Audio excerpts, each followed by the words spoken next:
I'm standing in Terminal 3 of O'Hare International, watching my husband's family breeze through security like they own the place. My mother-in-law Wendy's designer luggage probably costs more than my first car. The thing is, I'm the one who supposedly paid for all of this. Their first-class tickets, the beachfront villa, the private tours, $25,000 of tropical paradise, charged to my credit card without my knowledge or consent. My name is Alison, and I've spent the last 8 years being the family ATM for the Zimmermans. "Honey, aren't you coming?" Gavin calls out, his voice carrying that familiar note of passive-aggressive concern. He's already slipped off his shoes, ready for the security check. "No," I say simply. The word feels foreign on my tongue. 8 years of yes, and finally, no. Wendy's perfectly penciled eyebrows shoot up. "What do you mean, no? Everything's booked. Don't be difficult, dear." I pull out my phone and open my banking app. Funny thing about bookings, they can be cancelled, which I did, last night, all of them.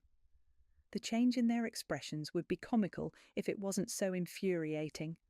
Soleil, my sister-in-law, nearly drops her phone. "You what?" "I also reported the charges as fraudulent," I continue, my voice steady despite my racing heart. "Since, I never authorised them." "But we discussed this." Wendy's voice rises, drawing attention from nearby travellers. "It was decided." "You decided, without me, just like you decided I'd fund Soleil's emergency Botox last month and Ronnie's investment seminar in Vegas." Gavin steps toward me, that placating smile I've grown to hate spreading across his face. "Ali, come on, you're making a scene. We can talk about this on the island." "No, we really can't, because I'm not going." My phone buzzes, a text from my best friend Charlie. "Did you do it yet? Give 'em hell." Ronnie, my brother-in-law, finally speaks up. "This is ridiculous. The villa deposit alone was $5,000. You can't just—" "Watch me," I turn to Gavin. "By the way, I moved out last night. The divorce papers are being drawn up as we speak." Now people are definitely staring. Reese, Soleil's teenage daughter, is filming everything on her phone, probably for her precious social media. Let her. "You ungrateful little—" Wendy starts, but I cut her off. "Save it! Your flight's boarding soon. Better hurry, though I'm not sure how far you'll get without confirmed reservations or my credit card." Gavin grabs my arm. "Alison, stop this right now!" I wrench away from him. "Touch me again, and I'll have security here so fast your head will spin." "Fine," he spits. "Fine, let's go everyone. She'll calm down eventually. She always does." That's what he thinks, what they all think. 8 years of calming down, of writing checks, of swallowing my pride while they lived large on my dime. Not anymore. I watch them walk away, Wendy's heels clicking against the terminal floor, Soleil already on her phone, probably trying to damage control, Reese trailing behind them all like a sullen shadow. They don't look back. They're so certain I'll cave, so sure I'll call and apologise, book new tickets, beg to be included. My phone buzzes again. "Charlie, coffee? I'm outside in pickup." "On my way," I type back, hands shaking slightly as the adrenaline begins to ebb. I'm halfway to the exit when the first message comes through, then another and another. My phone lights up like a Christmas tree with increasingly panicked texts from various family members. "The resort has no record of our booking." "What did you do to the tickets?" "The car service isn't here." "Fix this now." I silence my phone and step out into the crisp Chicago morning. Charlie's red Subaru is idling by the curb, and she's grinning like a Cheshire cat through the windshield. "So?" she asks as I slide into the passenger seat. "How'd it feel?" I let out a long breath I didn't know I was holding. Like jumping off a cliff, but in a good way. "Girl, this is just the beginning. Wait until they figure out what else you've done." She's right. The cancelled vacation is just the tip of the iceberg. I've spent weeks preparing, documenting, building my case. They thought they could use me forever, but they forgot one crucial detail. I'm not just the family ATM. I'm a woman with nothing left to lose. My phone keeps lighting up with messages I won't read. Not yet. Right now I want to savour this moment, the first morning of my new life, the taste of freedom sharp and sweet on my tongue. Charlie pulls away from the curb, and I don't look back at the terminal. I don't need to. I know exactly what's happening in there, and for once it's not my problem to fix. Remember Wendy's 60th birthday party? I ask Charlie as we settle into our favourite corner booth at the Coffee Bean. $10,000 for one night. The one where she complained about the caviar selection? Charlie stirs her latte with unnecessary force. Or was that the Christmas party you also paid for? Both, actually. I pull out my laptop, opening a spreadsheet I've maintained for the past 3 years. But the birthday party was special. That's when I started keeping track. Charlie leans forward, eyes widening at the numbers on my screen. Holy shit, Ali, this is $273,000, I finish. Give or take a few thousand in cash loans they never repaid. My phone buzzes again. This time it's Soleil. The hotel won't let us check in. Mum's having a meltdown in the lobby. Fix this now. I ignore it and pull up another document. Look at this. 3 days before they surprised me with the island vacation plans, Soleil sent this email to my spam folder. Charlie reads aloud. Just checking if you increased your credit limit like we discussed. We need to book everything ASAP. But you never discussed it. Never. They just assumed, like always. I take a sip of my coffee, remembering the first time they pulled this trick. It started small, you know. Tell me, Charlie says, settling in. 2 months after the wedding, Wendy called about a family emergency. Soleil's car had been repossessed. Could I help? Just this once? I laugh bitterly. Next thing I know, I'm buying her a new BMW because public transport isn't safe for a woman of her status. My phone rings. Gavin. Decline. Then came Ronnie's investment schemes. 5 grand here, 10 grand there, always guaranteed returns that never materialised. And Gavin, I clench my fist. He just stood there every single time saying they're family, Ali. We have to help family. While they treated you like an outsider, Charlie finishes. Exactly. Last Thanksgiving, Wendy actually said, right to my face, "It's so wonderful how you contribute to the family, dear, since you can't give us grandchildren." She didn't. Oh, she did, right after I paid for Reese's Sweet 16 weekend in New York. My laptop pings with an email notification. I click it and feel my blood run cold. Charlie, I whisper, look at this. She comes around to my side of the booth and reads the loan application confirmation. It's in both my name and Gavin's, dated 3 weeks ago. He forged your signature, she says flatly, on a $100,000 loan. My hands are shaking, and this might not be the only one. Charlie's already on her phone. I'm calling Marcus. He's the best fraud investigator I know. While she talks, I dig deeper into our joint accounts. Each click reveals another horror. Credit cards I never knew about, investment accounts drained, signatures that look almost, but not quite, like mine. Marcus can meet us in an hour, Charlie announces. And Ali, he says to screenshot everything, now. I'm halfway through documenting the evidence when another text comes through. This one's from an unknown number. It's Alec, Gavin's cousin. We need to talk. I know what they've been doing. Charlie reads over my shoulder. The black sheep cousin? Can you trust him? I don't know, but right now. I show her another loan document I've just discovered. I need all the help I can get. My phone starts ringing again. Wendy this time. I silence it and look up at Charlie. You know what the worst part is? They're not even rich. It's all smoke and mirrors. Designer clothes bought on credit, leased luxury cars, mortgaged houses they can barely afford. They're drowning in debt, and I've been their life raft. Not anymore, Charlie says firmly. Now, you're their worst nightmare. A woman with receipts and nothing left to lose. I close my laptop and take a deep breath. The vacation was supposed to be their grand finale. They were planning to ask me to invest in Ronnie's new crypto scheme, another 100 grand. But instead, they're stuck on an island with no hotel, no transportation, and no access to my money. I allow myself a small smile. And in about an hour, they're going to discover I've frozen all the accounts they forged my name on. Charlie raises her coffee cup. To Karma. I clink my cup against hers, just as another text comes through. This one makes my heart stop. From Alec, I tell Charlie.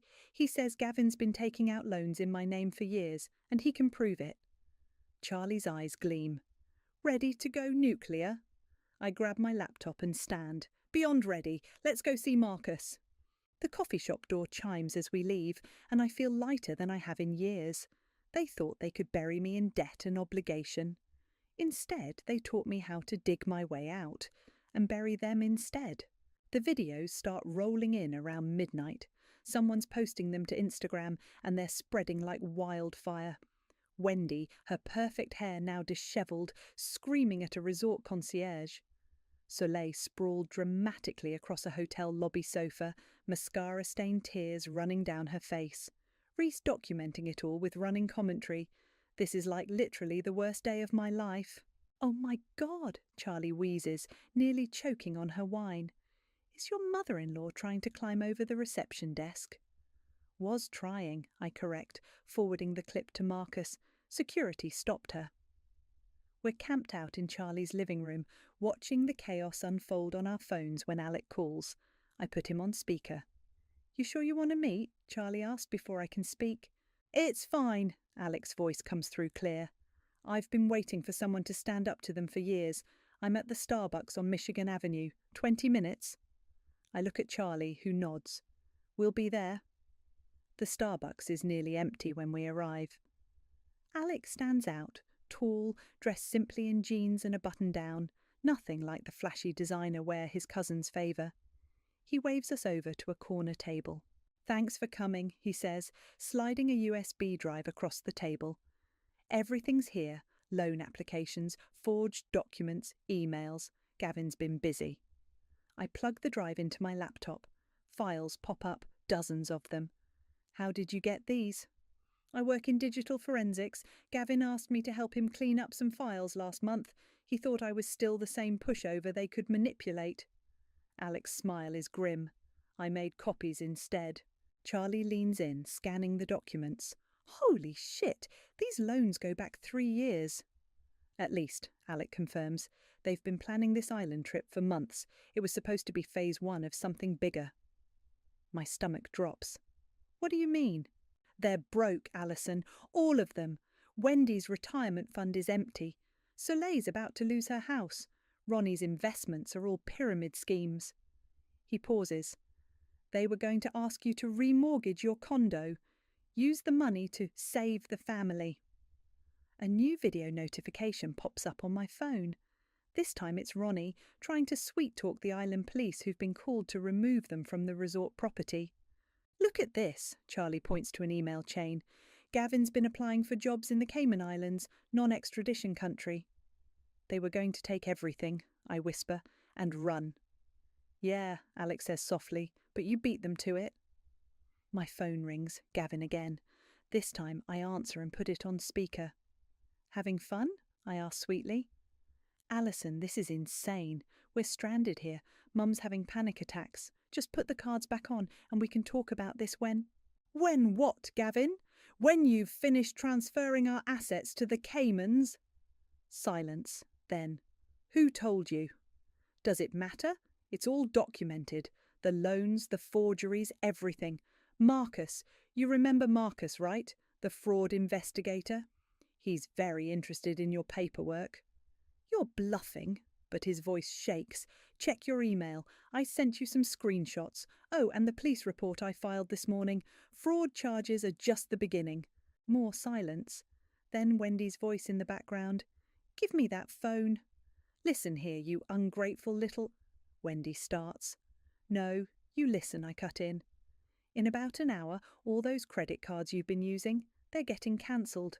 The accounts you forged my name on, frozen. And that retirement fund you've been bragging about, better check the balance. You can't do this to us, Wendy shrieks. We're family. No, I say clearly. You're criminals, and I have proof. I hang up as Wendy starts screaming again. Alec looks impressed. That felt good, I admit. It's not over, he warns. They'll fight back. Let them. I close my laptop. I've got everything backed up in triplicate, copies with my lawyer, my bank, and the police. My phone pings with a text from Reese. Aunt Allie, I know you hate us right now, but I'm scared. Mum's acting crazy and Grandma's talking about swimming to the mainland. Should I respond? I ask Charlie and Alec. Depends, Charlie says. Think it's genuine? Hard to tell with that family, Alec adds. Another text from Reese. I found Mum's phone. There's stuff on here, stuff about you, plans they made. It's really bad. I'll send screenshots if you want. I look at Alec. Still have your forensics kit handy? He grins, always. Tell her yes, Charlie says. The house of cards is falling. Let's make sure we catch every single piece. I type back a quick response to Reese, then turn to my unlikely allies. Ready for phase 2? They both nod, and I feel a surge of power. The Zimmermans thought they were playing chess. They didn't realise I'd already flipped the board. The screenshots from Reese start flooding in around midnight. Group chats, email threads, bank statements, all carefully documented evidence of the family's long con. I forward everything to Marcus as it arrives. Look at this one, I tell Alec, who's set up his laptop on my kitchen counter. Operation Island Exit. They were planning to empty my accounts while I was sleeping off jet lag. Classic misdirection, he mutters, typing furiously. Get you somewhere remote, limited internet, different time zone. Meanwhile, they'd have full access to everything back home. My phone buzzes. Soleil this time. I decline the call and open another screenshot from Reese. Oh my God, I breathe. Charlie, they were going to sell my condo. Charlie looks up from her position on my couch. They can't. Your name's on the deed. They forged transfer papers. I hold up my phone, dated for next week. They were going to claim I signed everything before the vacation. Alex stops typing. That's not just fraud anymore, that's grand theft. Another video notification pops up.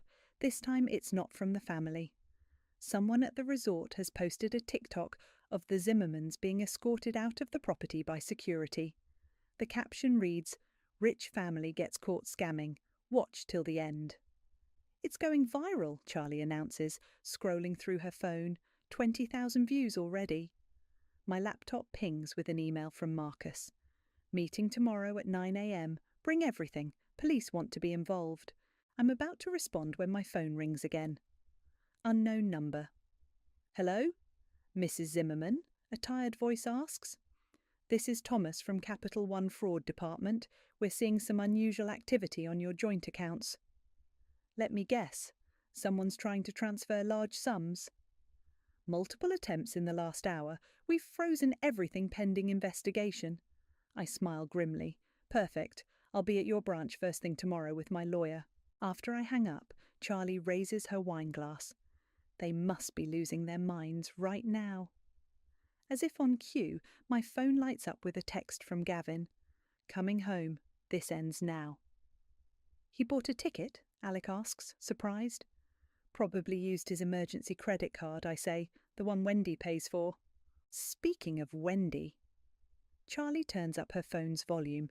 Another video is making rounds. This one shows my mother-in-law trying to convince the island police that she's being held hostage by the resort. They're unravelling, Alec observes. Good. I open my laptop and pull up a document I've been working on, because I'm about to make it worse. What's that? Charlie peers over my shoulder.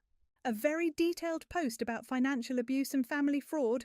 Once I hit submit, it'll go live on every major social media platform. Alec whistles. Nuclear option? They're about to learn what it feels like to be exposed. I start typing. Every loan, every scheme, every manipulation, all of it documented with dates and screenshots. Wait, Charlie interrupts. Add this. She hands me her phone, showing a new video. Ronnie's at some island bar, drunk, loudly bragging about how they've been living off the golden goose for years. I add the link just as another text comes through from Reese.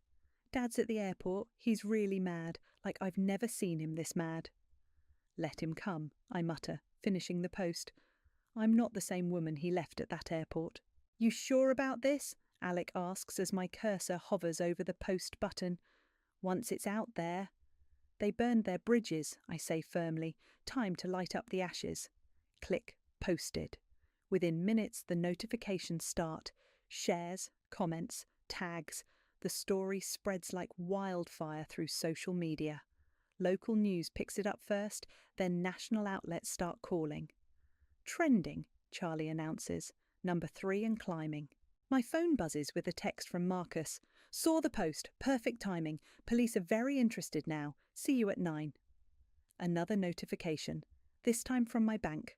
All suspicious accounts have been frozen. Any attempts to access them will be logged and reported. Ali, Charlie says suddenly, your doorbell camera just pinged. Gavin's here. I look at the feed on my phone. He's standing in the lobby of my building, looking dishevelled and angry. The doorman's keeping him there just like I arranged. Let him stew, I say, turning back to my laptop. I've got a few more receipts to drop. You're enjoying this, Alec observes with a slight smile. 8 years, I remind him.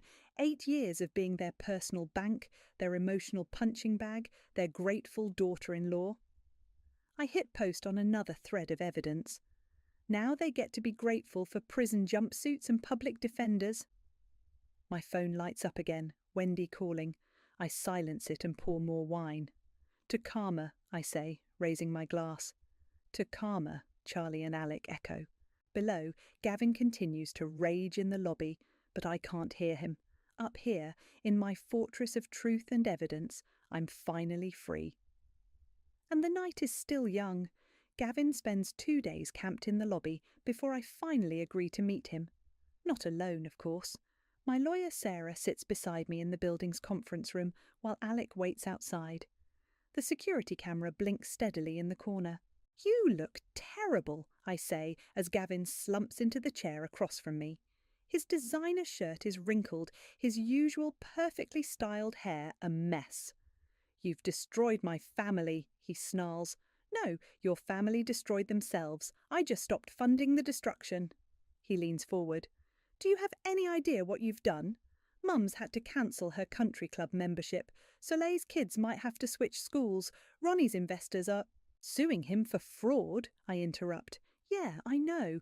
Turns out I wasn't the only one he scammed. It wasn't a scam. Gavin slams his hand on the table. Sarah clears her throat pointedly and he sits back. We're family. Family helps each other. Family? I pull out my phone and play a video. Wendy at last year's Thanksgiving, wine glass in hand. Remember this? At least you can contribute financially, dear, since you can't give us grandchildren. He shifts uncomfortably. Mum was drunk, she didn't mean... Or this one. I play another clip. You telling Ronnie I'd happily cover his investment seminar while I was at my father's funeral. Alison. Or maybe this. I slide a folder across the table. Loan applications, dozens of them, my signature forged by you. His face goes pale. How did you... Get proof? Turns out your cousin Alec isn't the pushover you thought he was. I lean forward. The police have copies, the FBI too, since some of these cross state lines. You're bluffing. Sarah speaks up for the first time. I assure you she's not. Mr. Zimmerman, you're facing serious federal charges. Your entire family is under investigation for fraud, conspiracy, and financial abuse. This is ridiculous. He stands up, pacing. Everything I did for us, for our future. Our future? I laugh bitterly. You were planning to drain my accounts and flee to the Caymans. That stops him cold. Who told you? Your daughter did. Reese isn't my... No, but she has a conscience, unlike you. I pull out another folder. She sent me everything, Gavin. The group chats, the plans, the bank transfers. Did you really think you could steal my entire life and get away with it? He sinks back into his chair, deflated. What do you want? A divorce. Clean, quick and quiet. You sign over any claim to my assets and I won't press additional charges. And if I refuse? Sarah slides another document across the table. Then we take this to court. Every detail becomes public record. Your mother's schemes, Soleil's fraud, Ronnie's pyramid schemes, all of it. You wouldn't. I pull up the viral TikTok of his family's island meltdown. Try me. His phone buzzes. Probably Wendy, who's been calling hourly since they got back. He ignores it. You know what the funny thing is? I say quietly. I would have helped if you'd just asked. Actually asked, not demanded or manipulated or stolen. I loved you, Gavin. I wanted to be part of your family. We needed more than you were willing to give, he mutters. No, you wanted more than you deserved. I stand up. Sign the papers, Gavin. It's over. He stares at the documents for a long moment. Mum will never forgive me. That's not my problem anymore. Slowly, he picks up the pen. Each signature feels like another chain breaking loose. When he finishes, Sarah quickly notarizes the papers. We're done here, she announces, gathering the documents. Gavin stands, looking suddenly old. What am I supposed to do now? Get a good lawyer, I suggest. You're going to need one. As if on cue, his phone buzzes again. This time it's a news alert. Someone's leaked documents about Ronnie's investment schemes. The comments are brutal. Your mother's retirement fund, I add. The one she's been bragging about for years. Check the balance. Ronnie's been dipping into it for months. You're lying. Call the bank. I head for the door. Oh, and Gavin, the condo you tried to sell out from under me, I'm keeping it. Consider it payment for 8 years of financial abuse. He doesn't respond, just stares at his phone as notification after notification rolls in. The empire he helped build on lies and theft is crumbling, and he's going down with it. Outside, Alec and Charlie are waiting. How'd it go? Charlie asks. He signed, I say, feeling lighter than I have in years. It's done. My phone pings with a message from Reese. Grandma just found out about her retirement fund. She's on her way to Uncle Ronnie's with a golf club. Not quite done, Alec observes with a smile. I laugh and link arms with my friends. No, but the show's getting good. Anyone want popcorn? The video of Wendy chasing Ronnie around his front yard with a golf club goes viral faster than the island disaster. Someone sets it to Money, Money, Money by ABBA, and suddenly it's everywhere. Twitter, TikTok, Instagram, even the local news runs it. Look at the comments, Charlie says, scrolling through her phone. Rich people problems is trending. We're at my lawyer's office, watching the Zimmerman empire implode in real time. Sarah's just finished showing me the latest evidence Reese sent over. Screenshots from Soleil's tablet that she accidentally left behind at the resort. Your sister-in-law was busy, Sarah observes, spreading out printed emails. She had a whole spreadsheet of your accounts, passwords, everything. How did she get those? I ask, though I already suspect the answer. Gavin gave them to her. Sarah points to a message thread. They were planning to transfer everything while you were on the island. Operation Empty Nest, they called it. My phone rings, a number I don't recognise. Hello? Mrs. Zimmerman, this is Robert from First National Bank's fraud department. We've detected some unusual activity. Let me guess, someone trying to access my accounts? Yes, multiple attempts from various IP addresses. We've locked everything down. I thank him and hang up, just as another call comes in. This time it's Wendy. What do you want? I answer. Please, she sobs, all her usual superiority gone. Please take down that article. My investment partners are pulling out. The country club is reviewing my membership. Everyone's seen that horrible video. The one where you try to hit your son with a 5-iron. Yeah, it's pretty popular. This isn't funny. Our reputation? Your reputation, I cut in. You mean the one built on lies, fraud and stolen money? That reputation. We can work something out, she pleads. Whatever you want, just make this go away. Sarah slides a note across the desk. Police want to interview her. Actually, Wendy, there are some people who'd like to talk to you. Detective Morgan from the Financial Crimes Unit. He's very interested in those investment seminars you and Ronnie ran. Silence, then. You wouldn't dare. I already did. Check your mail. The subpoena should arrive today. She starts screaming, something about family loyalty and ungrateful daughters-in-law, but I hang up. My phone immediately lights up with a text from Reese. OMG, Grandma just fainted. Should we be concerned? Alec asks, reading over my shoulder. Nah, she pulls that trick whenever she's not getting her way. Watch, in about 5 minutes. Right on cue, Reese texts again. Never mind, she's fine. Started yelling as soon as Mum mentioned calling an ambulance. Sarah gathers up the documents. The DA wants to move forward with charges. Are you ready for that? More than ready. I pull up the photos I took of all the forged loan documents. They wanted to play with money? Let's show them how expensive their games can get. My phone buzzes with a news alert. Local investment guru under investigation for pyramid scheme. There's a picture of Ronnie being escorted from his office by police. 1 down, Charlie says with satisfaction. 3 to go, I add, just as another text comes in. This one's from Soleil. My sponsorship deals are cancelling. My influencer contracts. You've ruined everything. I forward her message to Sarah. Add harassment to the charges. Already done. Sarah pulls up another document. Also, you might want to see this. Someone leaked your story to a major financial blog. It's going national. I scan the article. Socialite Family's House of Cards, a story of fraud, fashion and failed schemes, complete with photos, documentation and interviews with other victims of Ronnie's investment scams. Who leaked it? I ask, though I have a suspicion. Alec raises his hand. Guilty. I may have sent some information to a journalist friend. The comments section is fire, Charlie announces. Rich people karma is now a hashtag. My phone lights up again. Gavin.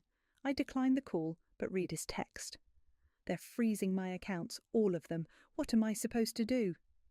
Get a job, I text back, like normal people. This isn't over, he responds. Oh, but it is. I block his number and look up at my support team. Anyone else feeling like celebration dinner? Wait, Sarah says, holding up her phone.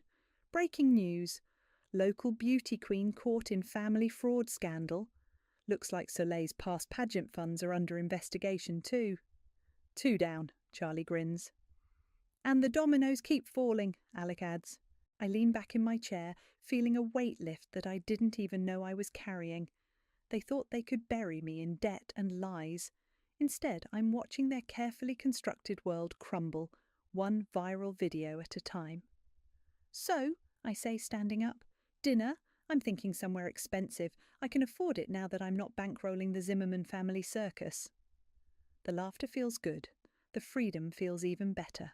The courthouse steps are crowded with reporters when I arrive, 3 months after the island incident, and the Zimmerman scandal is still making headlines. Today's the day everything becomes official. Miss Cooper! A reporter shoves a microphone in my face. Any comment on the fraud charges against your ex-husband's family? She'll be making no statements, Sarah says firmly, guiding me through the crowd. Inside, the scene isn't much better. Wendy sits with her lawyer, her designer outfit replaced by something distinctly off the rack.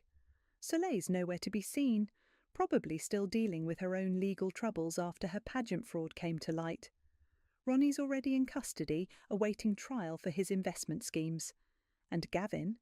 He's at the defendant's table, looking like he's aged a decade. All rise, the bailiff calls out. The judge wastes no time. In the matter of financial fraud and criminal conspiracy, how do the defendants plead? Guilty, Your Honour, Gavin's lawyer responds. They'd worked out a plea deal, cooperation in exchange for reduced charges. Wendy lets out a dramatic sob. My own son betraying us like this. Mrs. Zimmerman, the judge warns, control yourself or you'll be removed. I feel a hand squeeze mine, Charlie, sitting beside me. On my other side, Alec gives me an encouraging nod. The proceedings move quickly after that. Gavin's statement detailing years of systematic fraud. The evidence, hundreds of pages of forged documents, fake investment schemes, manipulated accounts.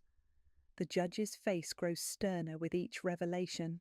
The court has reviewed the evidence, she announces finally.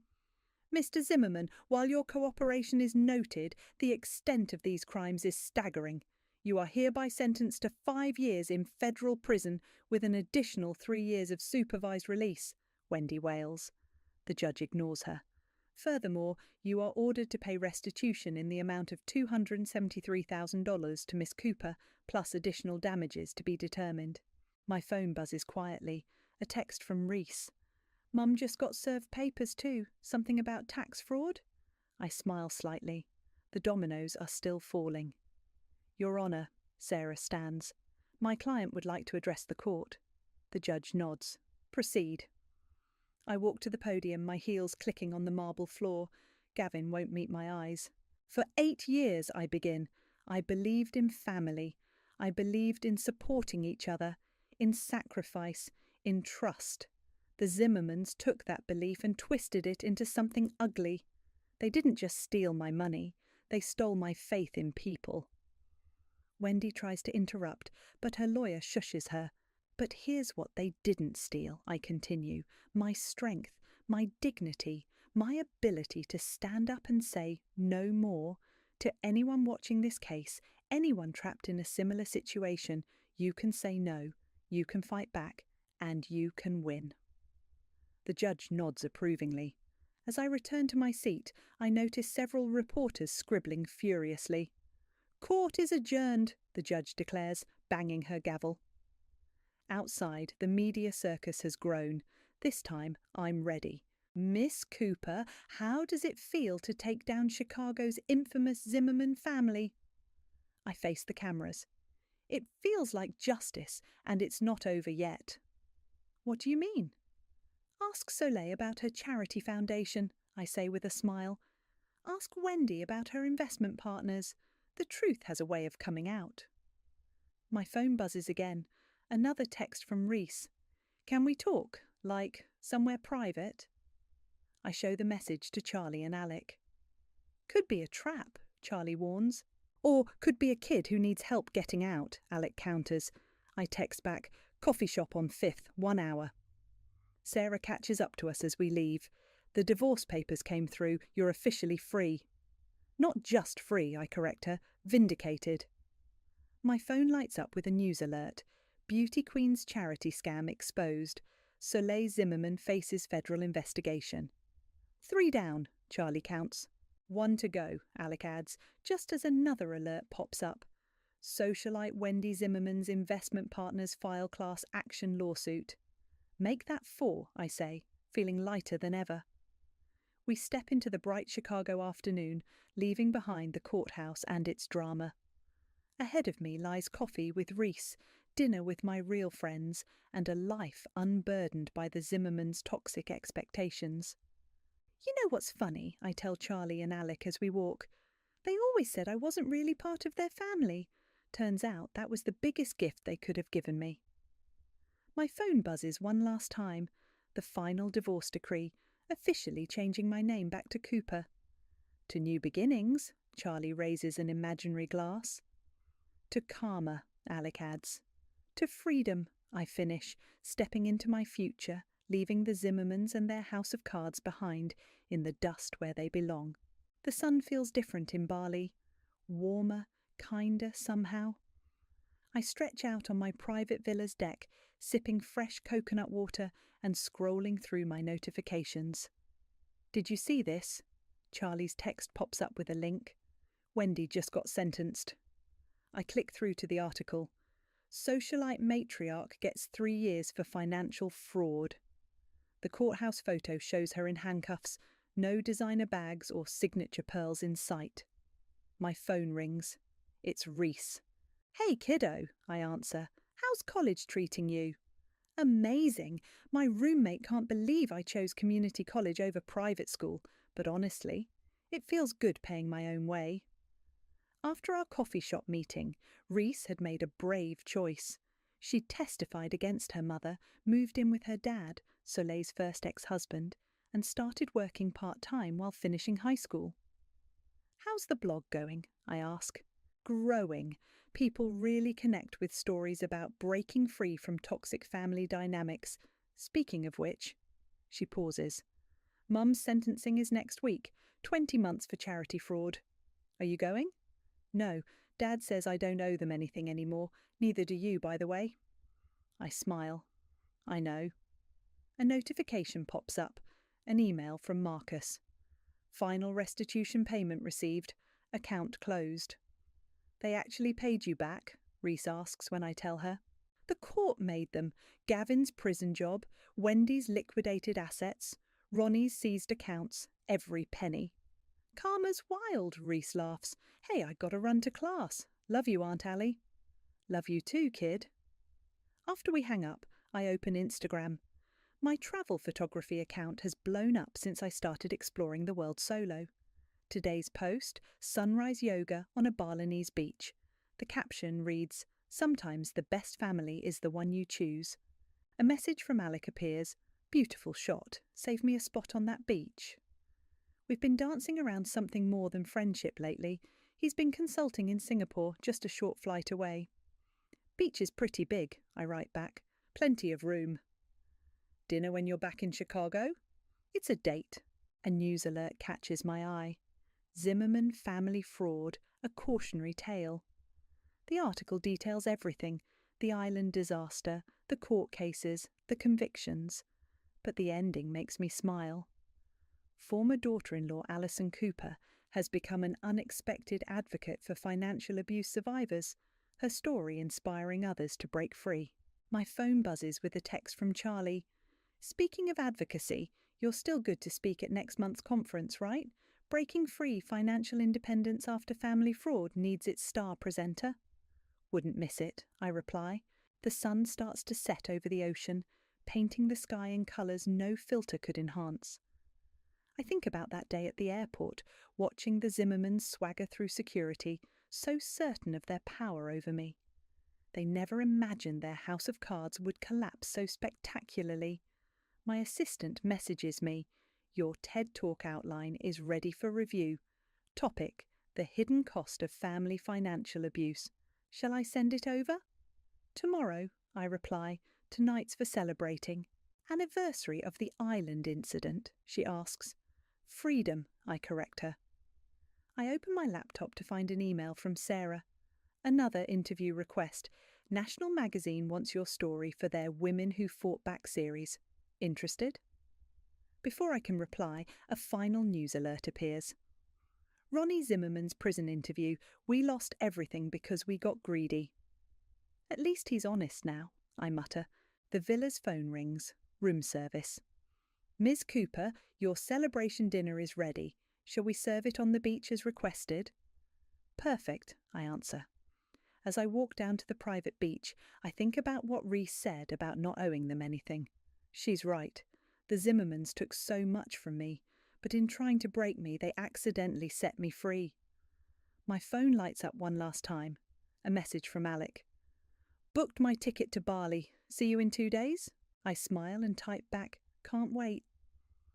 The beach dinner is set up beautifully. Candles, flowers, champagne. Not for show, not to impress anyone, just for me to enjoy. No family drama, no manipulation, no price tag of obligation attached. I raise my glass to the sunset, to freedom, to karma, to choice.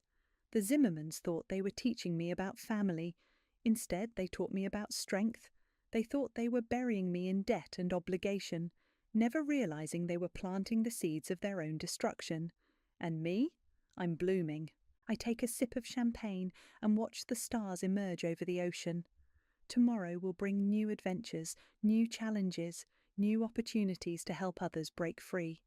But tonight is mine, just mine, and that's everything.